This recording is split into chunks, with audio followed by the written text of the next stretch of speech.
Members of the Diplomatic Corps, Your Excellencies from Kenya, Ethiopia, Nigeria, Tanzania, DRC, Myanmar, and South Sudan, Professor Dina Ben-Yehuda, Ambassador Yossi Gal, Ambassador Irit Savion Weidelgon, Dr. Reli Alon, dear donors and their representatives, my friends and colleagues in the Brown School, in the faculty at Hadassah, families, guests here, and those who are seeing us and visiting us online, good afternoon, welcome, and bruchim habayim. Blessed are those who have come. My name is Ora Paltiel, and I'm the acting director of the IMPH program, filling in for Professor Ronit Calderon, who is currently on a well-deserved vacation after giving her heart and soul to the program for the last 3 years. And before she moves on to the daunting task of directing the school. Having been in both positions in the past, I know what a challenge they both are. But I also know what a sense of mission and satisfaction comes from directing the IMPH, the most special, the most rewarding, the most educational, and the most significant program Hadassah and the Hebrew University have to offer, especially in terms of its impact on global public health.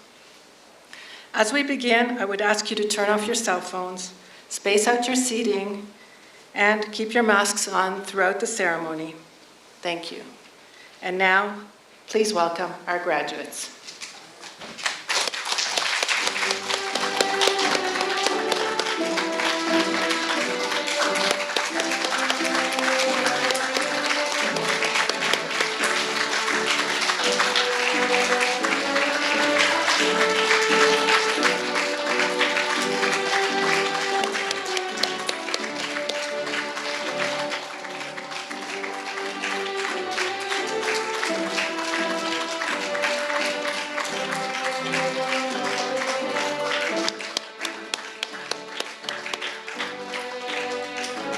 Welcome, graduates. You can take your seats now.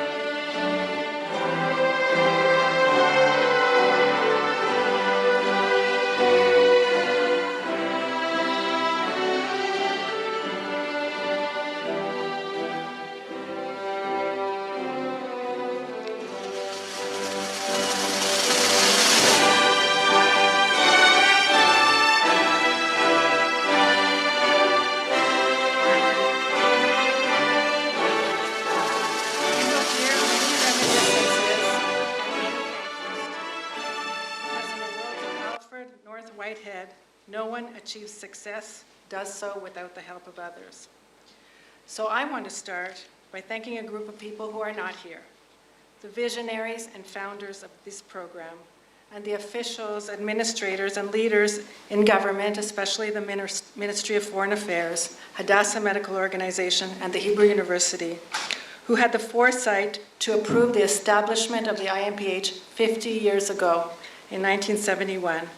And for making it the jewel in the crown of international programs in Israel and the embodiment of our striving for tikkun olam. Since its birth 50 years ago, the program, and indeed our school, has been blessed by ongoing and enthusiastic support from our parent institutions. I call upon Professor Dina Ben-Yehuda, the Dean of the Faculty of Medicine, a fantastic and enthusiastic supporter of this school and the program, a friend and colleague, to give her greetings. Thank you, Ora. The corona breakout brought a lot of evil to the world, but as with any other evil, there are also very good points that came up, both in the personal and in the public domains. There is no doubt that the corona has brought a lot of good things to the public health. And I can tell you that I'm as a dean of the Faculty of Medicine, I'm responsible to 5 schools. So we have the occupational therapy and the pharmacy school of medicine, nursing school, and the public health school. I've never been asked about all the other schools, what's the profession is, but about the public health school, I used to get questions, what is it and what are they teaching there? And I think that the corona brought into the attention not only what you are doing and learning there, but also how important you are. And I think that for you, being able to study this corona outbreak and to practice in real life and in real world how to manage outbreaks, I think that this is a very big privilege for all of you, and this is the good point about the corona. I want to tell you that I think that you're very lucky that you have such a good team of teachers teaching you. I don't know if you are aware of it, but all the eyes in Israel and in many other places in the world are looking at these people that are teaching you to understand more about corona, more about what is going to happen to us, and how to learn from this outbreak for the next one. And I think that you are very lucky to have this very special team teaching you. And I wish you very good luck. And I'm sure that not a long time from now, we will hear about your success of each and every one of them. And I won't be surprised if we will be very proud to say that this superb Minister of Health in this and that country is our graduate. So have a very good luck.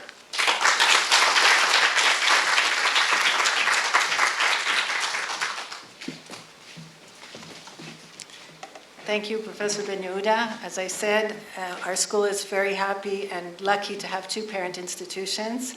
And our physical and spiritual home is Hadassah. So I'm very happy to call upon Dr. Reli Alon, who's the Assistant Director General for Division of Nursing and Health Professionals of Hadassah, to say a few words.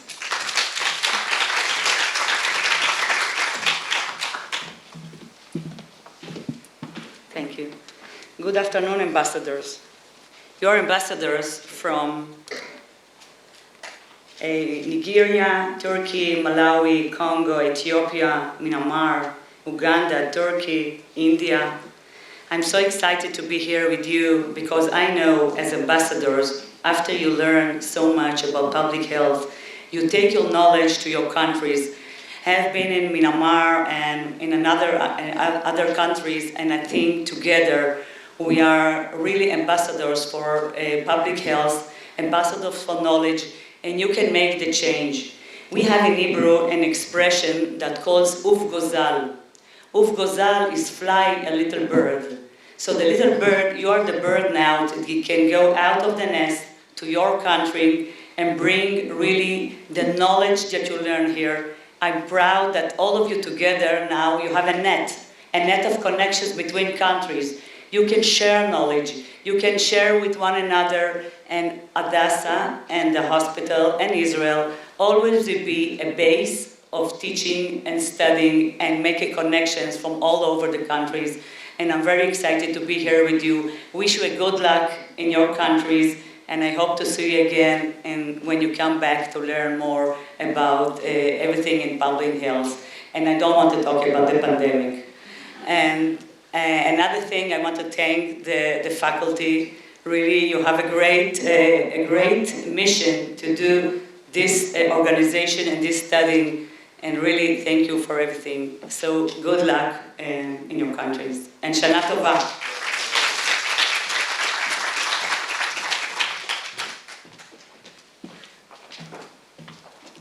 Thank you, Dr. Alon, and thank you, Hadassah, and good luck to Hadassah in its current struggle, justified struggle. So now we get to hear from our students, and our students are going to sing us a song. And the song is the prayer that's in all of our hearts, and we pray that peace will come. Please. Od yavo shalom aleinu.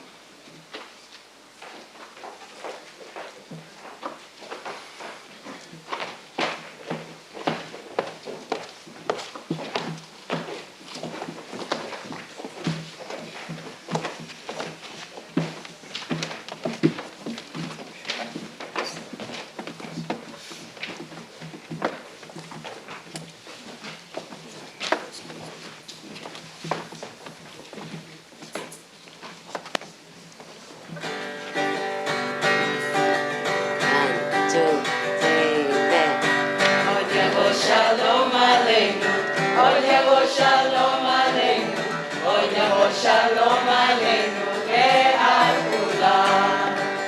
Od yavo shalom aleinu, od yavo shalom aleinu, od yavo shalom aleinu ve'al kulam. Salam aleinu ve'al kol ha'olam. Salam, shalom. Salam aleinu ve'al kol ha'olam. Salam, shalom.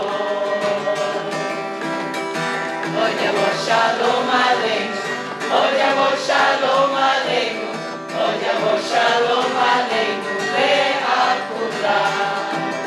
Od yavo shalom aleinu, od yavo shalom aleinu, od yavo shalom aleinu ve'al kulam. Salam aleinu ve'al kol ha'olam. Salam, shalom. Salam aleinu ve'al kol ha'olam. Salam, shalom.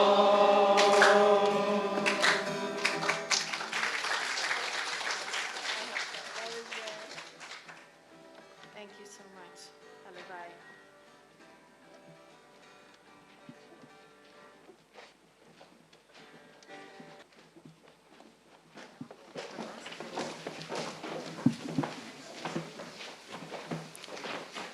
Professor Yuda Newmark is a graduate of our school. He's a beloved teacher. He was the director of the IMPH twice, at least, director of the school twice. He's about to step down, and all I can do is thank you from the bottom of my heart for all that you've done for the school and for its students, and I call upon you to address the class.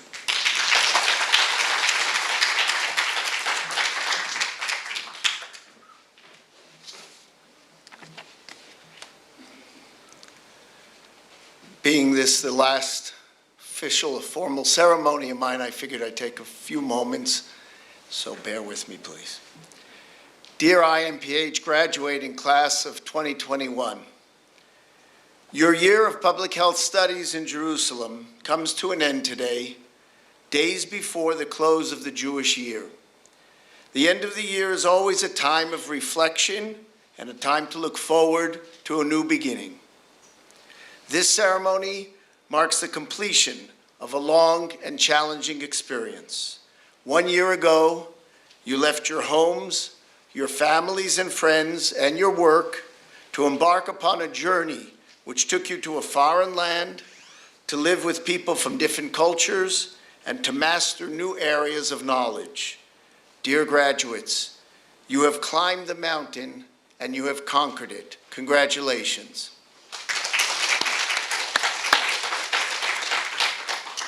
The recent devastating wildfire here in Jerusalem and others that still rage in other countries once again brought to the world's attention the critical need of well-trained and adequately equipped workforce who are ever ready to respond to emerging crises. Similarly, the COVID-19 global pandemic has put public health at the center of public debates, of social movements, and of politics like never before in our lifetimes. And it has highlighted the importance of a strong public health system at national, regional, and local levels, and the need for well-trained public health practitioners who can specialize across the breadth of public health challenges in normal times and can use their skills flexibly during emergencies. Bronze School teachers and staff, we must realize that our job in training public health practitioners and scientists in Israel and across the globe has never been of such importance and urgency. Vice President Gal, Dean Ben Yehuda, Ambassador Savion Weddergorn, generous sponsors who are participating here and from afar. We need your continued and expanded support to continue carrying out our mission. What this global pandemic and other public health emergencies, such as climate change, clearly demonstrate is recognition of the interdependence and interconnectedness of all people in the world and their environments, and the need for unity, not only to overcome the current common threat, but for building a healthy, peaceful, and more equitable future for all humanity. Dear graduates, we have done our best to prepare you to actively engage in a complex and changing world toward improving the health and well-being of the world's population. You join today the large and growing global family of some 1,000 dedicated and highly qualified IMPH alumni in over 100 countries worldwide.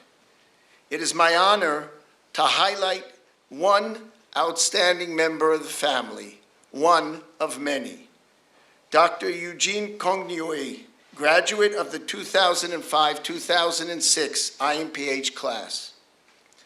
Eugene came to the IMPH program from Cameroon after having received his MD degree, and since leaving Jerusalem, he has gone on to complete an MBA degree and a PhD in public health. He served as a clinical lecturer in sexual and reproductive health in the University of Liverpool, where he led the maternal health team, and in 2017, he was appointed Professor of Global Health at Euclid University, where he continues to teach part-time. Eugene has provided technical assistance to governments and strengthened national capacity in more than 15 countries in Europe, the Middle East, Africa, Asia, the Americas, and often in complex humanitarian settings. Since 2009, Eugene has worked for the United Nations Population Fund, the UNFPA, in several countries and in various capacities, including UNFPA representative in Nigeria, Chief Technical Advisor for Maternal Health in Madagascar, Emergency Reproductive Health Coordinator in Haiti, and Senior Maternal Health Advisor and UN 4H+ Coordinator in the DRC, where he brought together partner agencies to accelerate the reduction of one of the world's highest rates of maternal and infant mortality. His research has been translated into global and national policies on sexual and reproductive health. Eugene has published over 100 publications in peer-reviewed journals and has authored 5 books. His latest book, No Pills, No Needles, published just 2 months ago, is about his personal journey from being diagnosed with diabetes and hypertension 10 years ago to being medication-free today. Just days ago, Eugene assumed duty as UNFPA representative and head of diplomatic mission to the DRC after having completed a 2-year term as UNFPA representative in Mali. Earlier this week, just prior to leaving Mali, Dr. Kongnue was appointed to the rank of Knight of the National Order of Mali, an honor rarely given to foreigners in recognition of his tremendous accomplishments there. Eugene, you are an inspiration to this graduating class and to all of our alumni. From here, your alma mater, we salute you and congratulate you.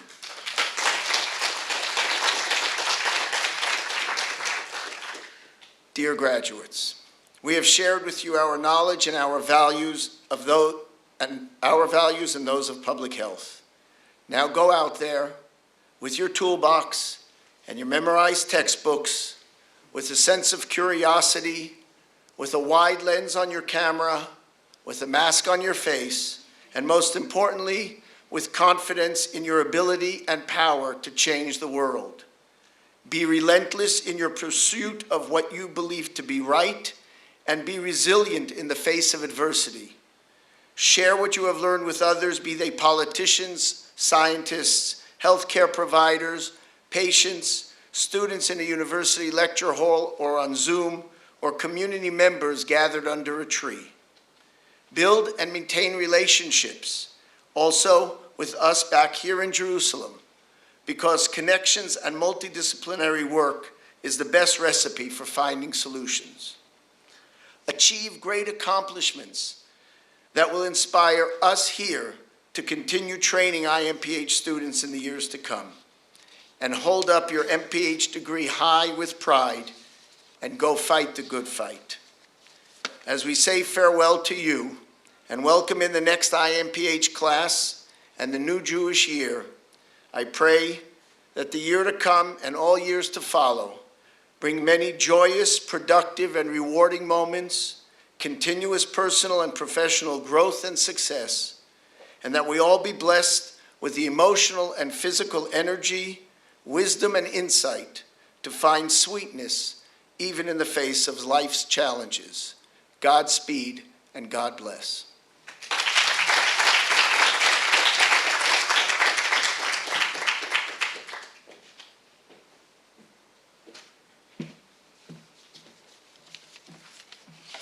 Thank you, Yehuda. Without the support of the Hebrew University, this program would not exist. So it gives me great pride and honor to welcome Ambassador Yossi Gal, Vice President for Advancement and External Relations, a great supporter of this program, to say his words.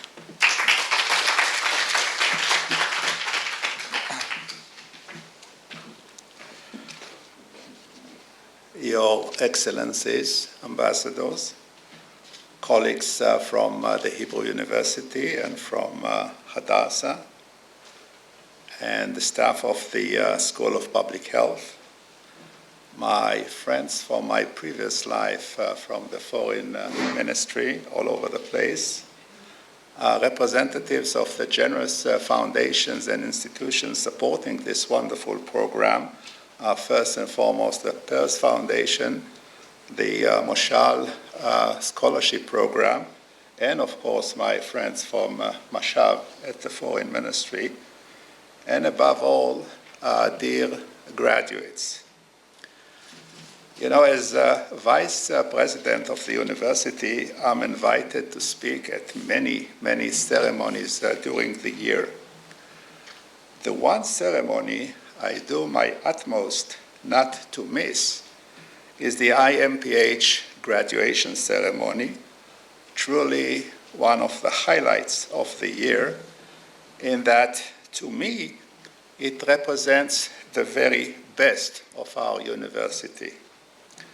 Granted, we are extremely proud, of course, of being the leading university in the state of Israel and one of the leading institutions around the world.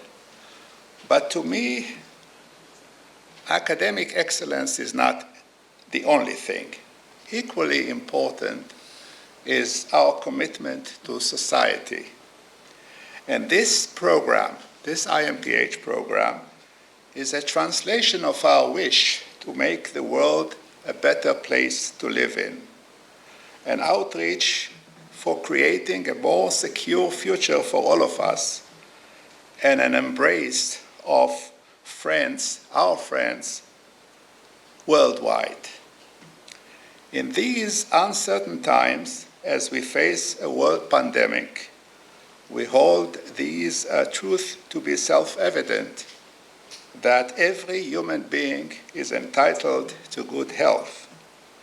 You, our outstanding graduates, are charged now with this vital mission. We are confident that with the tools provided to you by the IMPH program, we can all look forward to a better, healthier world. Travel back safely to Cameroon and to Nigeria, to the United States of America and to China, and to all of your beautiful respective countries. But please remember that we here in Jerusalem, we are very proud of each and every one of you. You will always have a warm place in our hearts and have a home here in Israel at the Hebrew University and the Hadassah Medical Hospital. Good luck and a Happy New Year.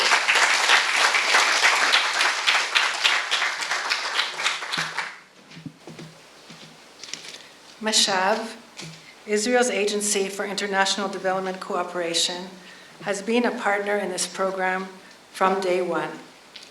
Mashav has been responsible for hundreds of scholarships for students, and even when scholarships were not available, has given tremendous support in terms of outreach in our embassies around the world, in giving visa support to our students, and all around just being a supportive partner. So I'm happy to welcome Ambassador Irit Savion-Weidegon, who's the Director of Training and Capacity Building at Mashav, to say a few words.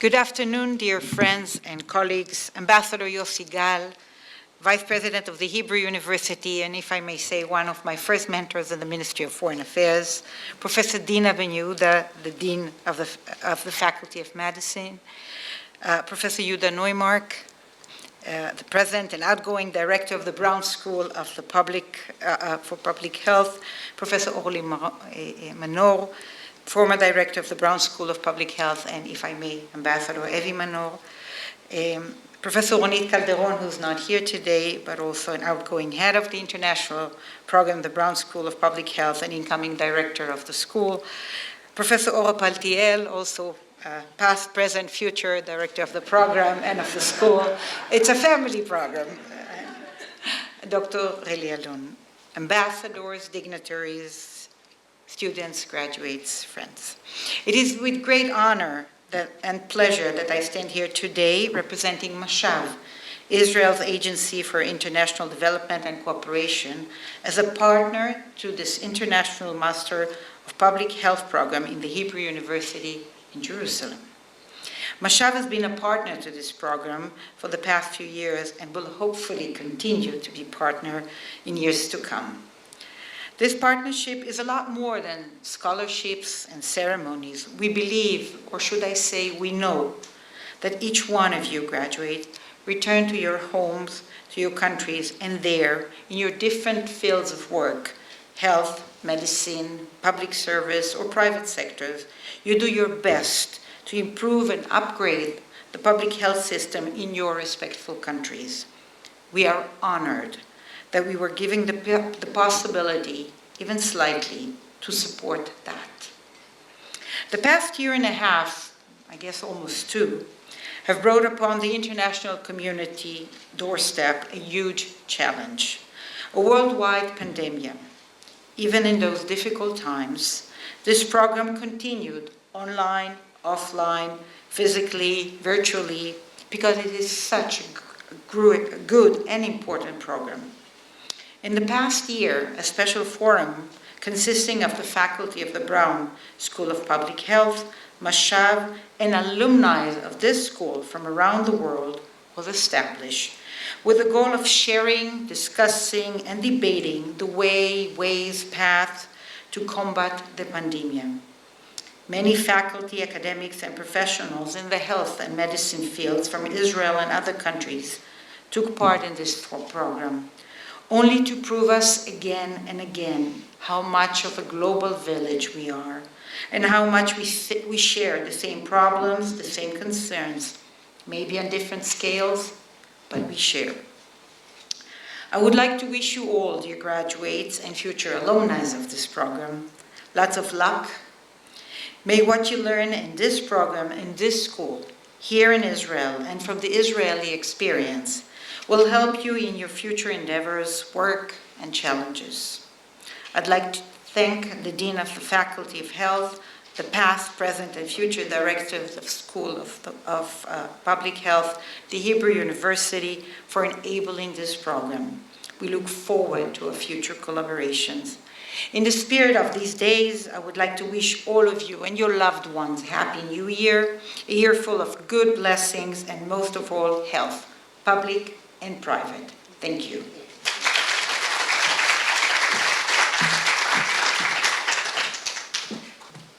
Thank you so much for those warm wishes and kind words. Those of you who have never seen this ceremony are in for a big treat.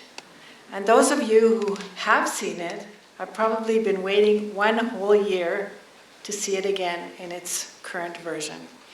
I call upon the IMPH class of 2021 to do their traditional country dance.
Somebody else, Mr. Dempsey, yeah, yeah. Let the people join the act. Now with the Baba do the jazz. Yeah, the Baba do well for me. Now my life is done for now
because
Kamuko kakera nnyo mama akolako wannyo alina okulabirira abato school fees okusoma n'ebitabo oluusi tebalina n'ekyokulya okukifuna bakuba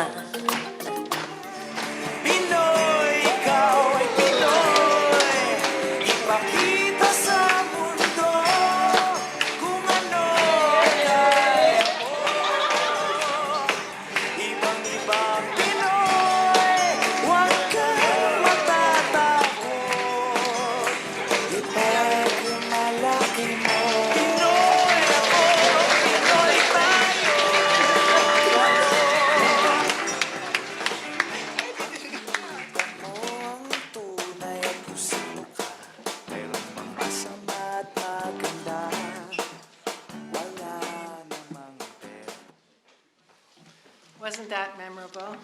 I'm sure that some of you wish that you got to be graded on your dancing and not your statistics skills. You did very well. A+ for all of you. Okay. So now we're getting to the serious part of the program.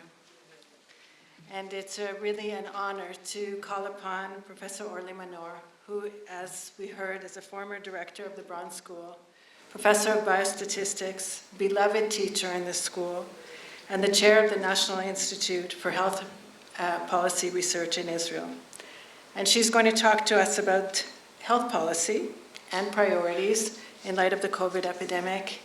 And it's my great pleasure to call you to the stage.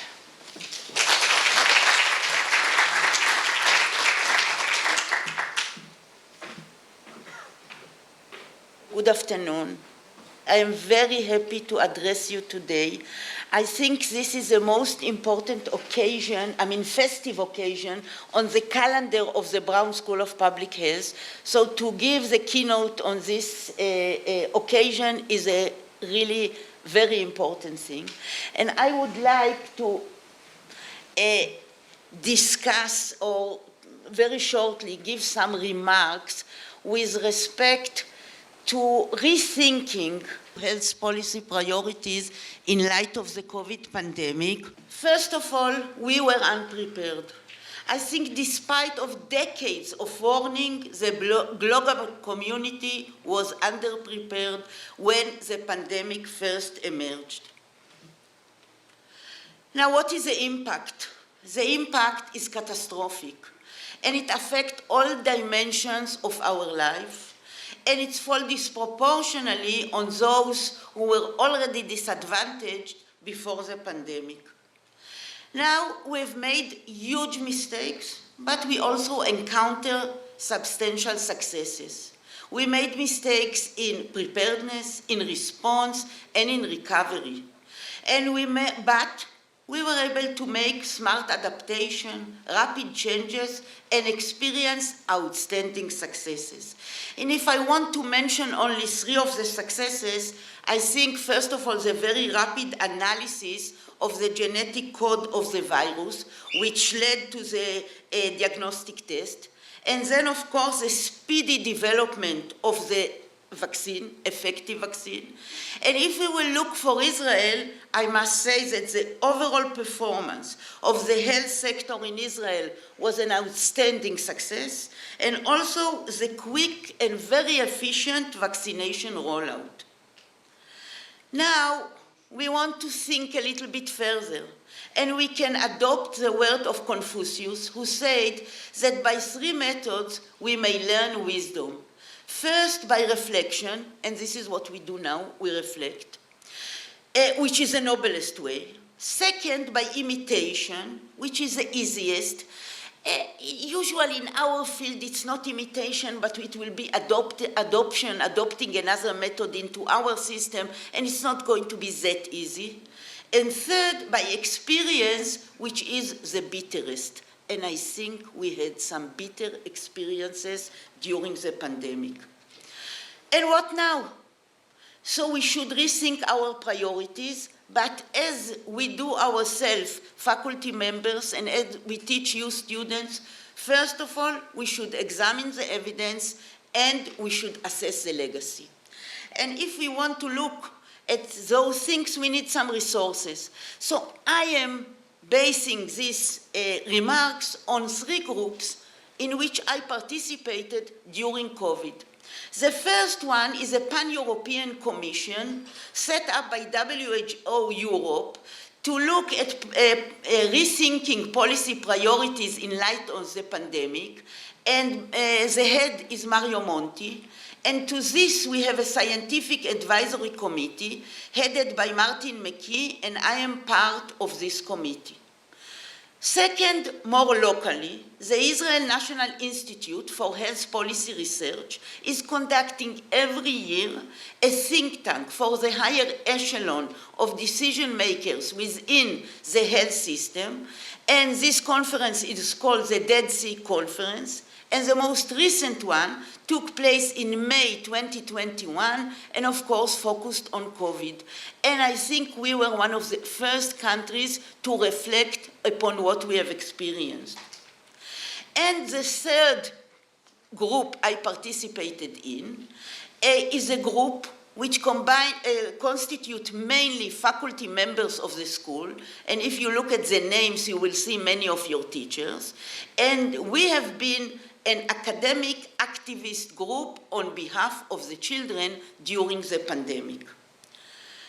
Okay, and what is the legacy of COVID-19? So if we look here, we can see that it's multidimensional, and we can see that this is affecting health and healthcare and the economy and work and education and children and gender, affecting more women than men, and our relationship with the state and the role of the state with respect to us, and social cohesion and the built environment. I'm not going to talk about all these issues now, but I'm going to mention some. So if we start with health, first of all, overall mortality until now, 213 million people died. In Israel, we have 7,030 people who died from COVID. Frequently we say it's mainly the elderly. Yes, but recent UK study estimated that those dying lost on average 10 years of life. This is quite a lot. And if we look at this graph is a decline in life expectancy at birth in all EU countries, and we see a serious decline, 1 year, a year and a half a year for others. So there is a serious effect in shortening life expectancy. And also we have the phenomena which is called long COVID. Some of the people who experience the virus have continuing symptoms, symptoms including fatigue, breathlessness, brain fog, and depression. They continue. We have two major problems here with respect to research. First of all, there is not a good definition, and secondly, there is an issue that we don't even know the prevalence, but there is some agreement that those symptoms generally last for at least 1 month for 25% of the people, and last at least 12 weeks for 10% of those experiencing the virus. Now we have from last week one long longitudinal study from China summarizing that most hospital survivors had good physical and functional recovery, returned to their respective lives, their job and their life, but their health status was still lower than that of controls, so we have to follow up. And there is evidence on direct neurological and psychiatric circumstances. Now, general population, people who were not experiencing the virus, still we have health outcomes. And we have a lot of evidence with respect to mental health issues. And there are today numerous studies and also meta-analysis. And I'm summarizing from one of them, higher prevalence of numerous disorders like depression, anxiety, etc., compared to the general population under normal circumstances. And if we look at this meta-analysis, we see an aggregated value of 17% of prevalence of depression, and this is indeed higher than the prevalence under normal circumstances. Now, with respect to the general population, of course, many of us change their health behaviors. So first of all, we have evidence on increase in body weight during lockdowns, and the recent meta-analysis says that on average, people gained 1.6 kilos. Smoking increase, and a large national study from Italy suggests that during the lockdown there was more than 9% increase in cigarette consumption. And let's think about all those preventing measures which we are usually supposed to take when recommended, like mammography screening or colorectal cancer screening. So there is some evidence of a catch-up process, and here we have in-house evidence. We have evidence for the National Program for Quality Indicators in Community Healthcare. This is a program which evaluates the quality of care we Israelis receive in the community, i.e. primary care, from the fourth health plans or kupot operating in Israel. And here we have data on monthly number of mammography tests in 2019 and 2020. This data comes from the national program, which is a research project operated from within the School of Public Health, this school, and the directorate head is Ronit Calderon, which headed the program until recently. And if we look at this data, so we compare a mammography screening test 2019 as a control year and 2020 as a COVID year. And we can see that in March and in April, there was a big drop in the number of tests, but these were the lockdown periods. But then we see quite a serious catch-up, and overall, the decrease was quite small. Similar results we can see with respect to other tests. What about collateral damage? Non-COVID-19 illnesses. Listen, life continues. People have chronic diseases. Other people have emergencies. So this is working project from Ora Paltiel. And first of all, an analysis of the media messages, because both in Israel and in many other countries, the message was stay at home. Yes, but if you have an emergency, what you should do? So out of the more than 1,000 messages, only 2 included information: if you have other medical condition, please go and get treatment. And what was the result with respect to arrivals for stroke during the lockdown? So on the left, we see 2 dips in the number of people coming to receive treatment for strokes in Hadassah, and the 2 dips exactly correspond to the 2 lockdowns. If we look at the graphs, in red is 2020, the COVID.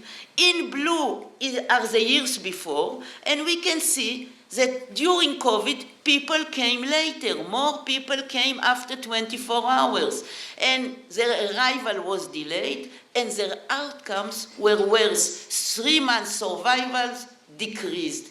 Interestingly enough, in contrast, outcome and time to treatment for patients with acute ST elevation MI improved. So it's quite complex. Some are showing better results, some are worse. Was a health legacy equal? So here we see incidence of COVID-19, of the virus, according to socioeconomic position in Israel in 10 grades. The lowest is 1, the highest is 10, and we can see the higher the socioeconomic position, the lower the incidence rate. Also, in red, you have the ultra-Orthodox, and in green, the Arab population. Those two groups belong to the lower socioeconomic groups, and they had experienced higher incidence. And what about mortality? If we compare the mortality between the poorest in socioeconomic 1 and those almost the richest in socioeconomic 9, it is threefold. Those in socioeconomic 1, their risk of mortality was 3 times that of people in socioeconomic 9. And if we go back to the data on change in mammography test, we say that basically there was not that much of a change. Now we group the social class into 4 categories, 1, 2, 3, 4, when 1 is the lowest and 4 is the highest.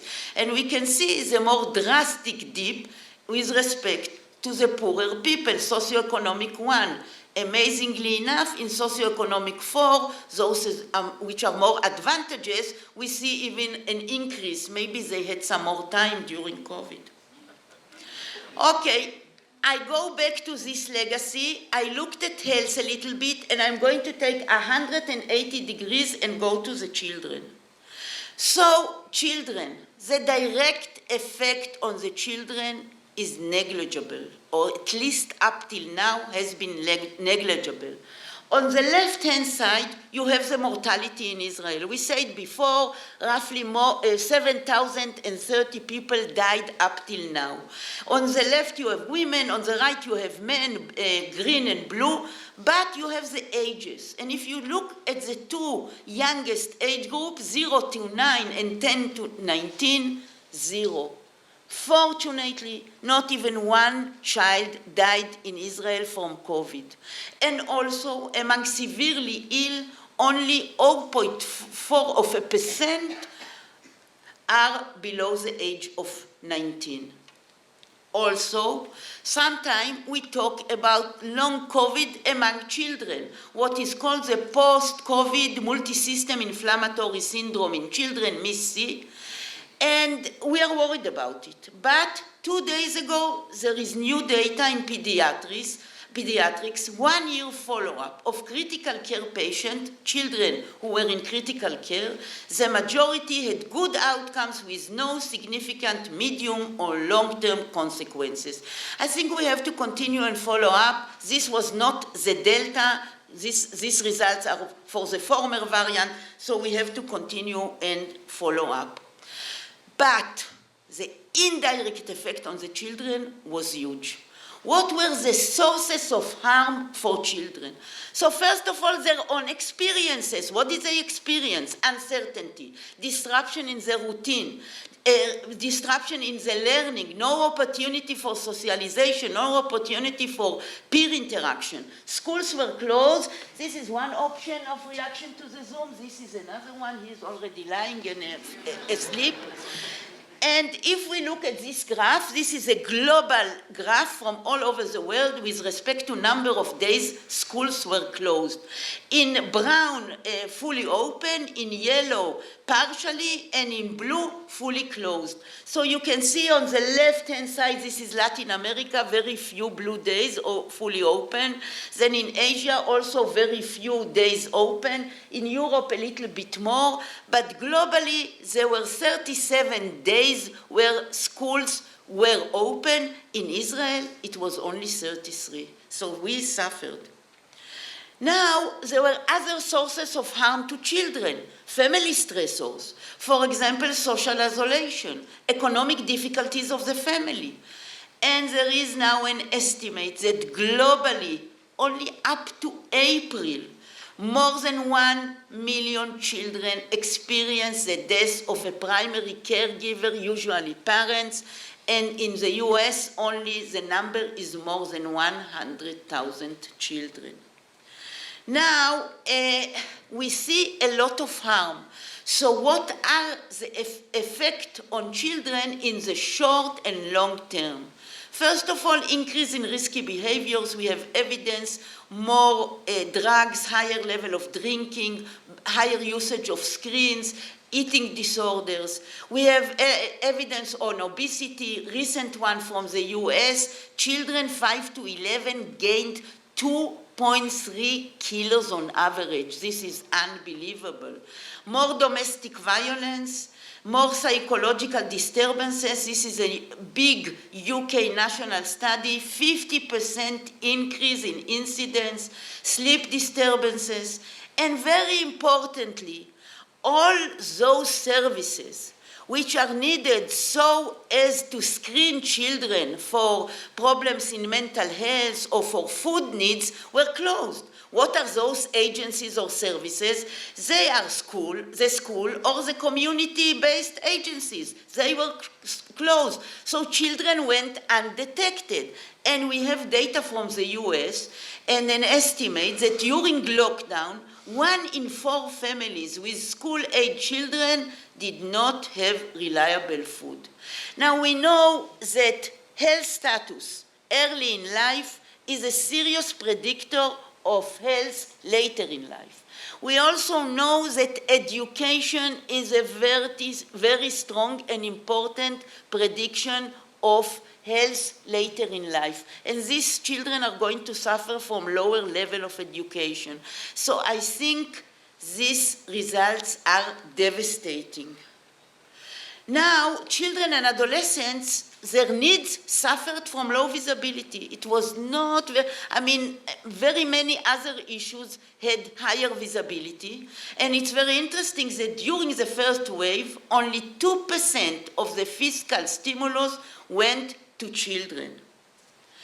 Okay, so if we want to talk about policy and changing priorities, I think on the global level and on the national level, we should go to all those fields and the effect of the COVID in all those multidimensional areas and do some evaluation, both on global level and on national level. Within this group of the WHO Europe activity, we did it, and also within the group for the preparation for the Dead Sea Conference, we didn't do it for all elements, but we looked at health and healthcare and social cohesion and relationship with the government, etc. Now, if we want to rethink policy, I think we should now change or expand our perspective.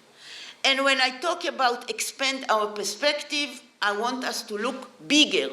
So we start with something that we know, and our students and us, we use this model all the time. This is health determinants. In the center, we have the humans, we have their characteristics, we have their age, and we have their gender.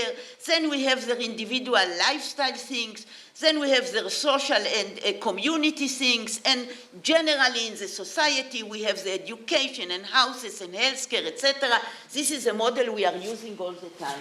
But why should we put in the center only humans? From the COVID, it's quite clear that we have to look simultaneously at humans, at the environment, and at the animals. So we need the perspective of one health of animals, humans, and environment. And also, there are many risks which we should look at globally.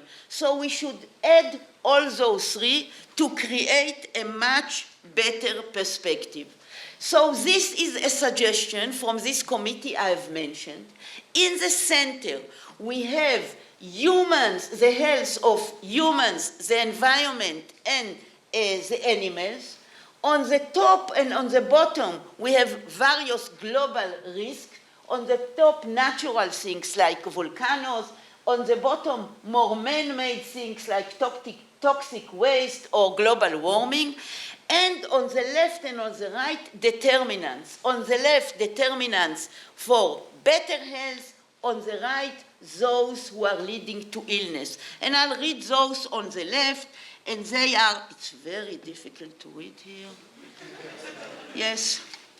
Okay, but I'll mention some. It's social class and it's education and it is, my goodness. Okay, no, from here I can read. Okay, so the environment and the social class and level of education and the health system, etc. And I think having such a bigger picture can assist us in looking and planning for the future. And another issue with respect to rethinking policy, I think change of a perspective.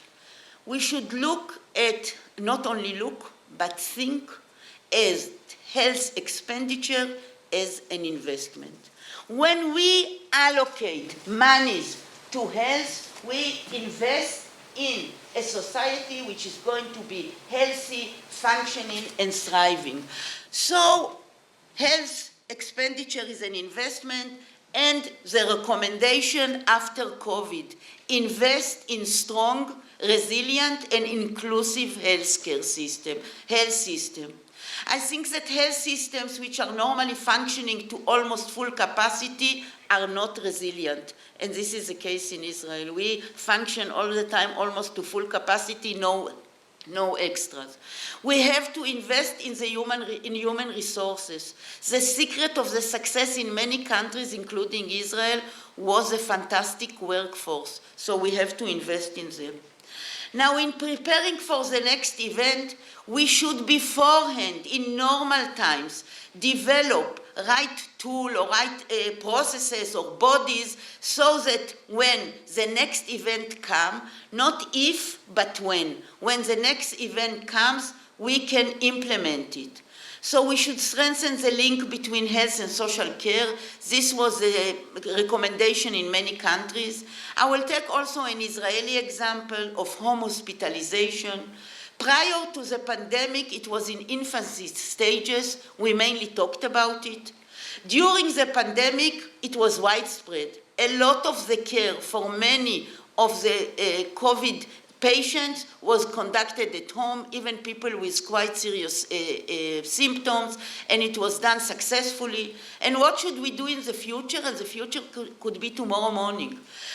Because up till now it was haphazard, and we should develop infrastructure, and we should establish collaboration between all the stakeholders. We should implement it in normal times to a certain degree. It's also cost saver, and when another event like this is coming, we will be able to enhance it and use it successfully. Now, in preparing for the next event, we should also prepare beforehand tools for improving trust. Loss of trust between the public and the governments was an issue in many countries, including Israel, and we can prepare beforehand tools. And we should think about the ethical framework. We should identify beforehand and not during the crisis core shared values, and we should look at the relative position of the various rights, the right for movement, for work, for education, for demonstration. Demonstration was important here in Israel, for religious practices, etc. And while we do so, we should involve the public. Now, we should see the children. In the short term, we should have a policy for educational recovery. And when we think about education, it is in the wide sense, not only learning, but psychosocial needs and health needs, food needs, and all this. We should include educational needs of children in plans for future events. This was not part of the plan in many, many countries. And seeing these children smiling, and on the background of these beautiful flowers of the Culture Square in Tel Aviv, I will thank you for your attention. I would wish a lot of success to our graduates who are going home in their personal life and in their professional life, and I will wish all of you Shana Tova.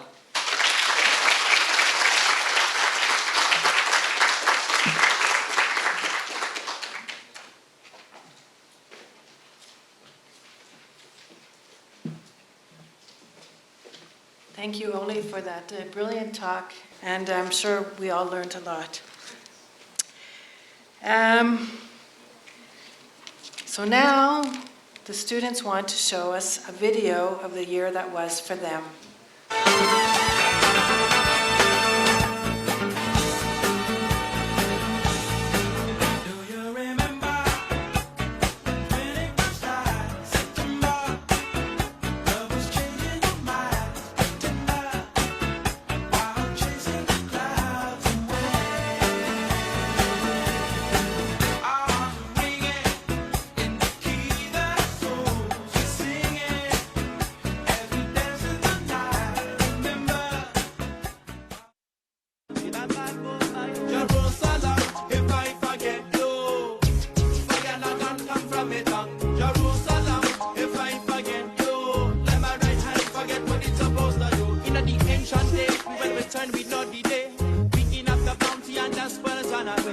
We've been traveling from state to state, and I don't understand what they say.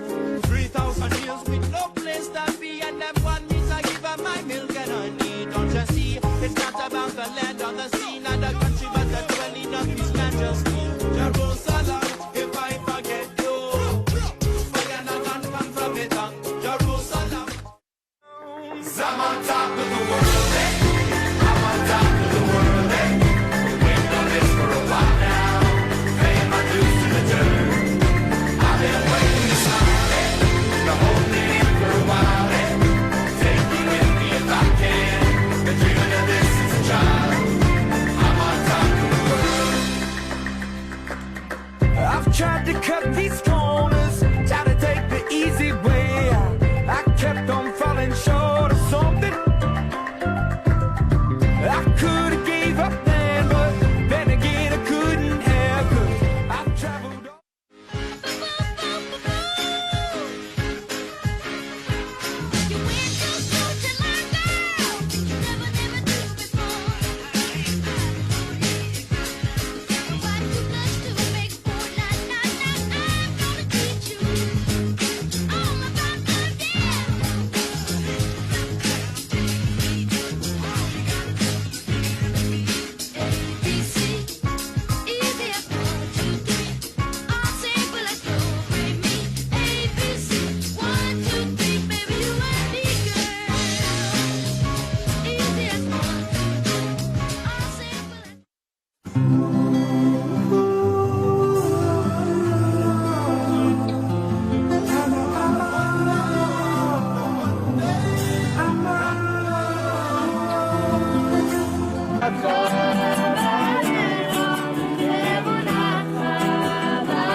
I thank God I'm breathing, and I pray don't take me soon, 'cause I am here for a reason. Sometimes in my tears I drown, but I never let it get me down.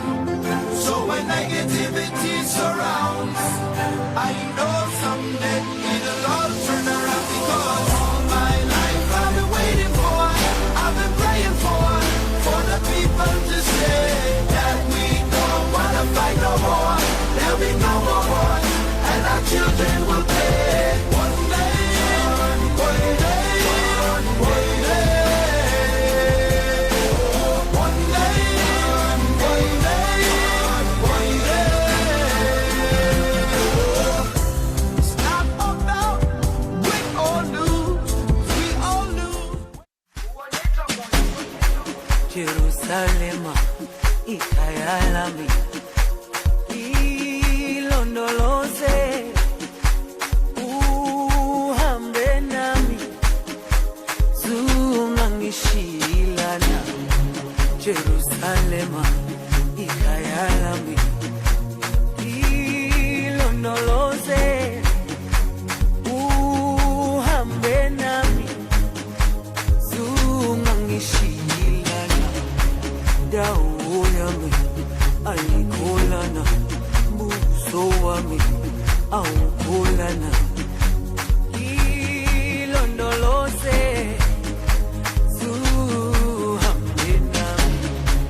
Dawo yami ayikholana buso wami awukholana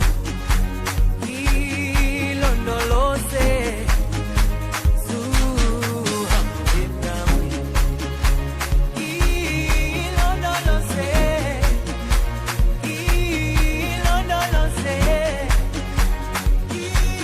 ilondoloze zungangishilana ilondoloze.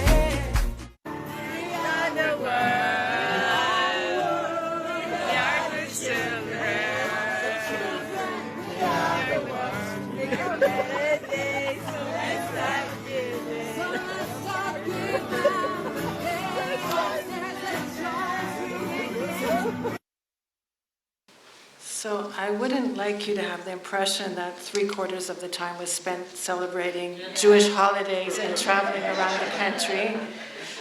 Our students work very, very hard, and they're very successful, and some are even more successful than others.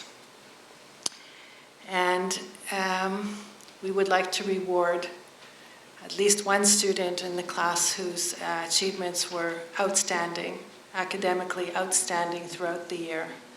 And we do that by rewarding the student the Jeremy Kark Legacy Prize for Academic Excellence. This is a prize that is awarded by the Kark family in memory of Professor Jeremy Kark, a professor of epidemiology, a graduate of the program, a director of the program, and a very eminent scientist, probably the most eminent epidemiologist in Israel. So I would like to call upon Dr. Selin Girgin from Turkey to receive the prize.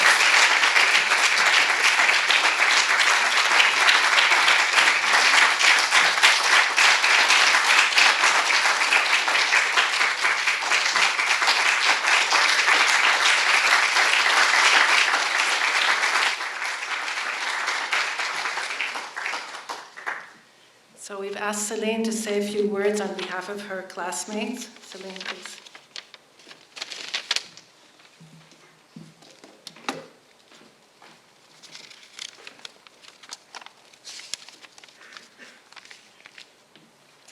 Hi everyone, dear guests, welcome to our MPH graduation.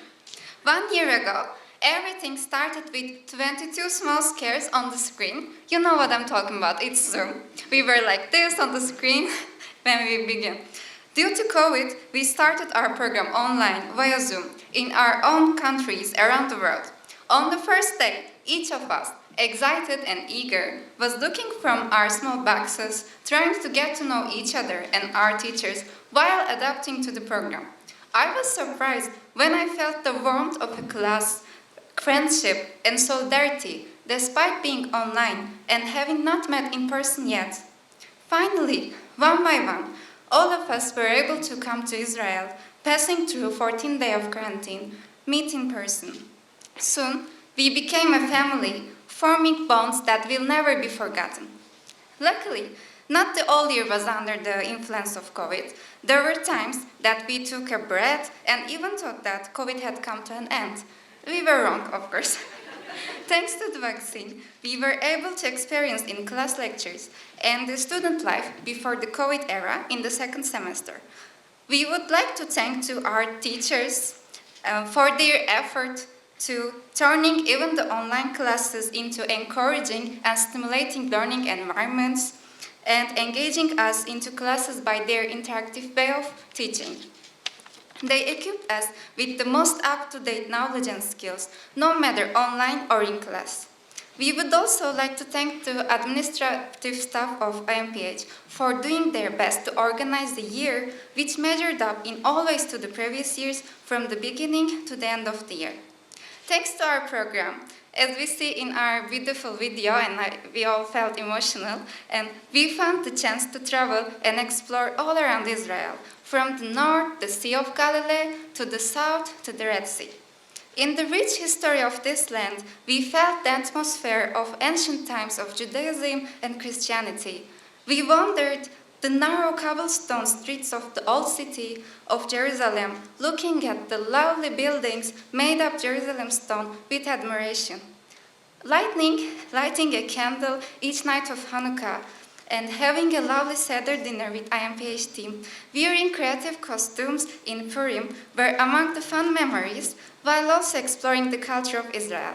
And maybe some of us gave in to kebab and falafel too easily. And we would like to express our sincere gratitude to our generous sponsors for making this amazing year possible for us. I'm also highly honored to be the recipient of the Kark's Prize. I'm so glad to receive this prize in memory of Jeremy Kark, a great epidemiologist and an outstanding researcher. I did not meet him personally, but he was the teacher and supervisor of my teachers. His influence is beyond generations. His students remember him as the best in his field, as the gold standard with his meticulous work and exceptional talent. I would like to extend my gratitude to the Kark family, who built the cornerstones of the Brown School of Public Health and IMPH program. Now, I'm inviting our class representatives, Janet Spitz and Jose Augustus Villano, to thank the IMPH on behalf of all the IMPH class of 2021.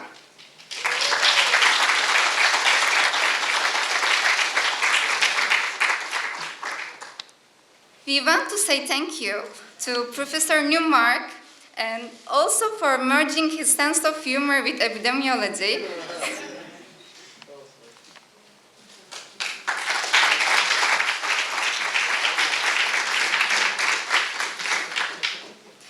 Thank you, Professor Calderon. Professor Paltel will receive the flowers on behalf of her.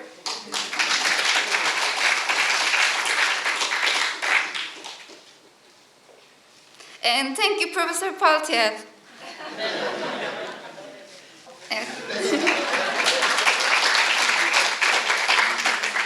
Thank you, Dr. Malavani. Thank you very much.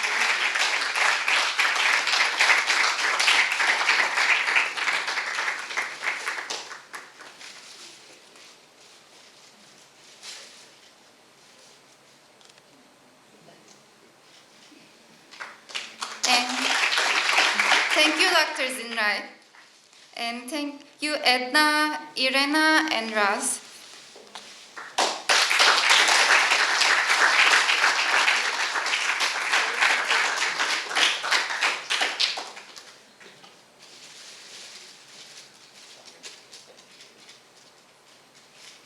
Thank you all the IMPH team for making our year amazing.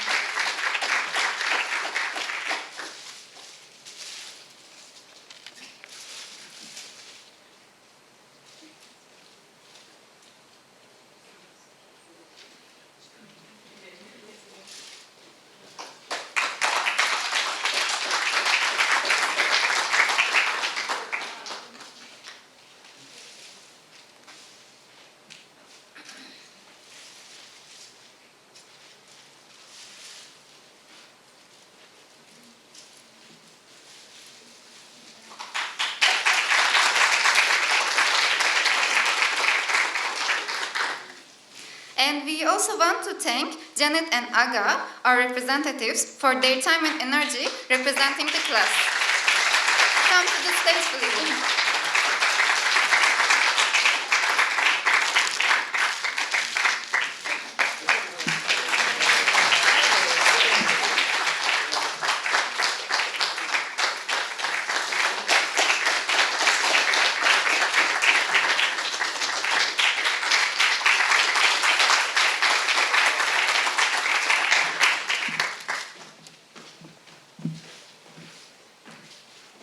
Now, we are leaving. Taking everything we learn in IMPH with us, we are dispersing all around the world to influence our communities, to contribute to better health, to make the world a livable and sustainable place. As John Lennon says, "You may say I'm a dreamer, but I'm not the only one." We will not be alone in our journey. We will be together in different parts of the world. Now we are graduating. It's time to say to all of us, Mazel Tov.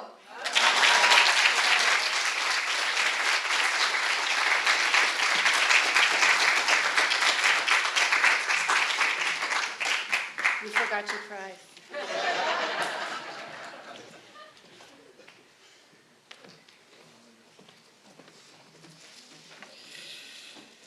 So here we are, at the end of a year of hard work and discovery. Think back where you were 11 months ago. You came with your baggage, we saw your baggage, your personal experiences, your cultures, your professional credentials, all diverse, unique, and special. In the following 11 months, you did not shed any of these, but you gained, both personally and collectively, an expertise, a way of asking questions and providing answers. In short, an identity as public health professionals. And all this during a time when public health needs in Israel, and indeed all over the world, were acutely felt. COVID, as Orly said, has taught us all many things. The importance of basic public health principles, the importance and limitations of vaccines, but mostly the importance of humility in the face of the unknown. Much of what you have learned this year has to do with living with uncertainty. And COVID has taught us that despite uncertainty, we need to take action and make decisions while gathering data that may reverse those decisions. COVID has taught us that public health practitioners, just like clinicians, need to communicate, to deliver good and bad news, to switch paths and therapeutic plans in the face of new empiric data, and through all of this, to build trust and instill confidence, not just to individual patients and families, but to the public at large. You've gained an enormous set of skills this year. We're confident that you'll know how to apply them when you get home. You've been resilient in facing a new and unfamiliar academic, social, and cultural setting in the face of an epidemic and even a mini war. Use your resilience, your enormous toolbox of skills and knowledge, and above all, your humility and ability to reset in the face of new and increasing knowledge to prevent suffering, delay and avert disability, promote equity, fight corruption, and to heal the world. You join an illustrious group of IMPH alumni who are a credit to their nations and to their alma mater. Some of these people have even lost their lives in the battle against infectious diseases.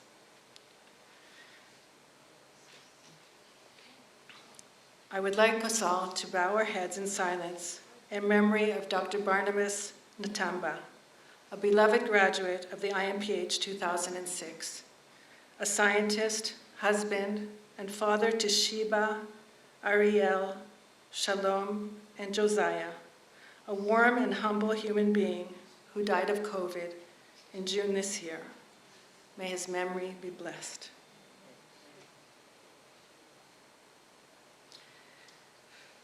And now, it is my great honor and pleasure to invite Professor Ben Yehuda and Professor Newmark to present our graduates with their newly acquired and highly deserved MPH degrees.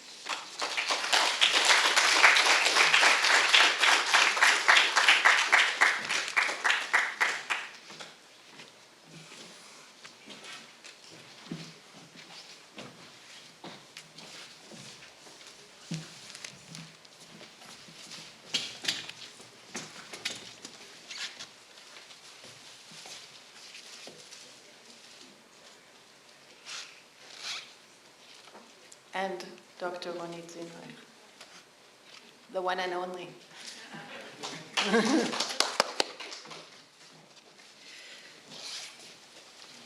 Okay, I will call you one by one in alphabetical order by your first names.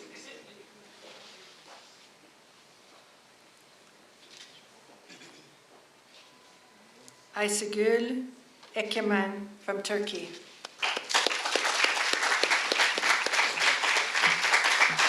Congratulations.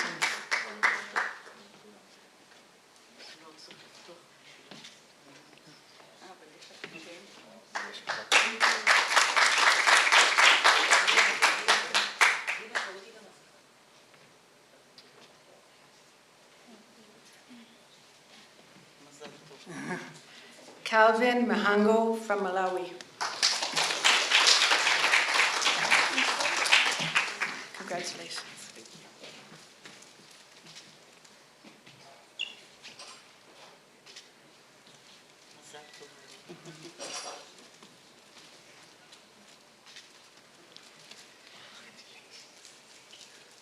Charles Basilubo from DRC.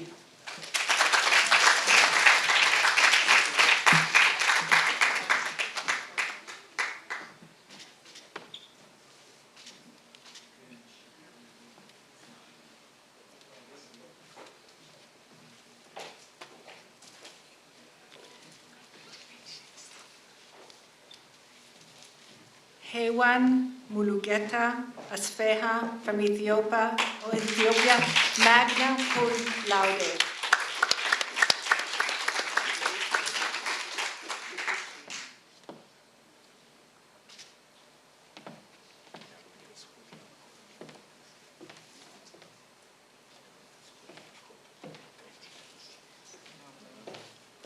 Husna Dafala, South Sudan.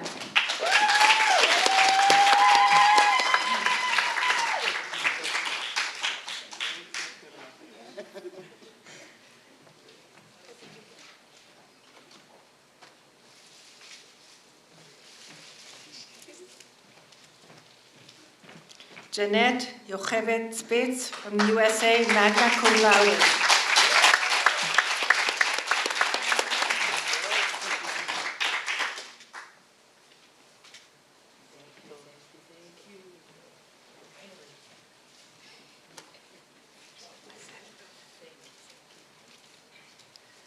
Jose Augustus Bustillo Villano from the Philippines.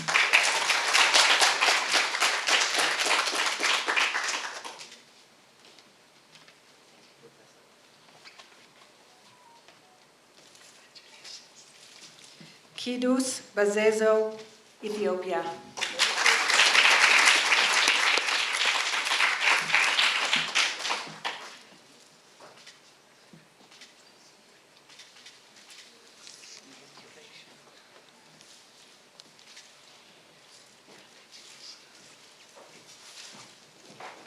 Luce Tinaikwi Winimase from Fiji.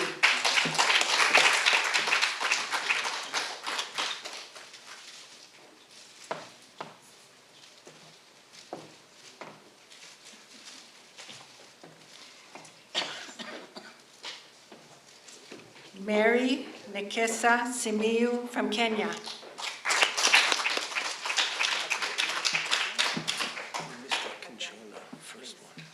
Oh, it wasn't on my list.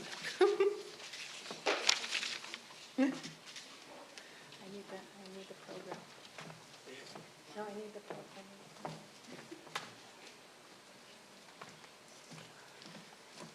I'm very sorry.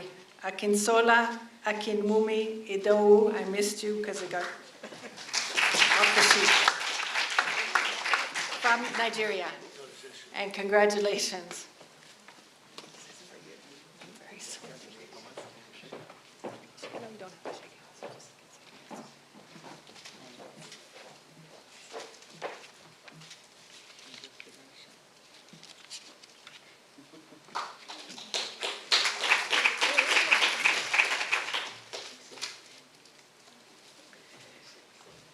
Nodong Ako Forbinaki from Cameroon.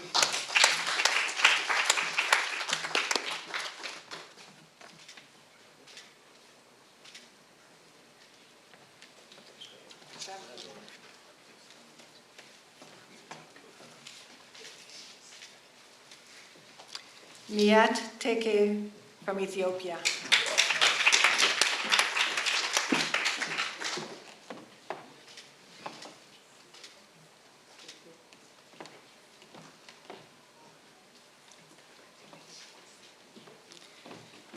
Sadiq Shuaibu Abubakar from Nigeria.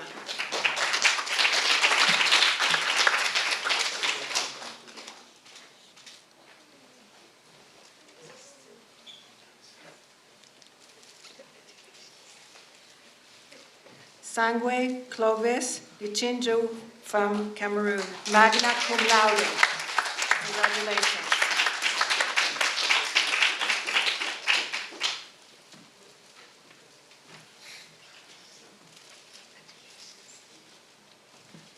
Sarah Akite from Uganda. Congratulations.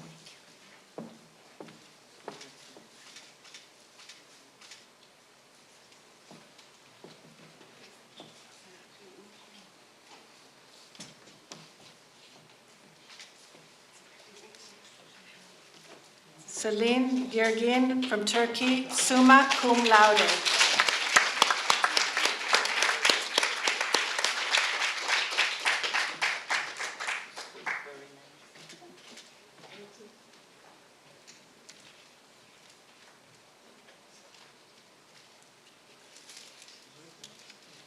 Situ Aung from Myanmar, magna cum laude.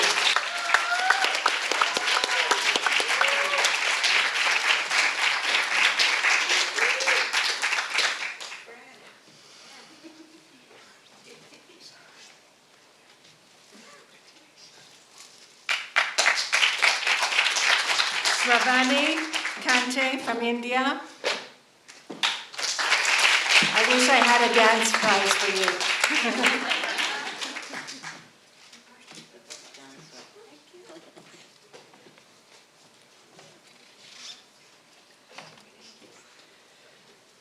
Stephen William Casimir from Tanzania.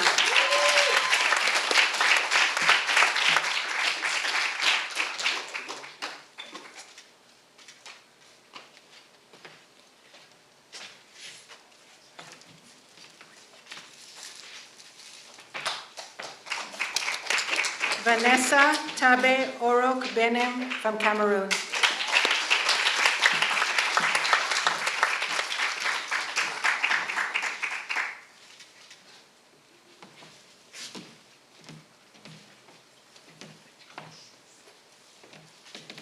And last but certainly not least, Xiaolong Wu from China.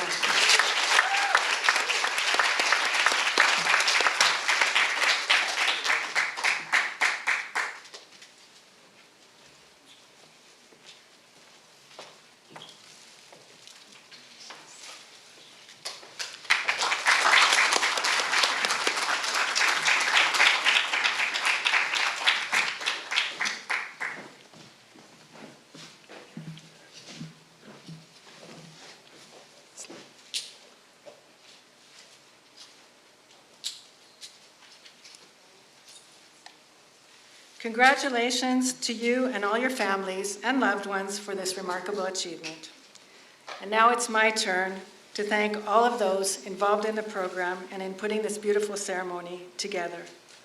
And I especially want to thank everyone for the extra effort involved in running this program during a COVID year. This was not trivial for any of our administrative or teaching staff.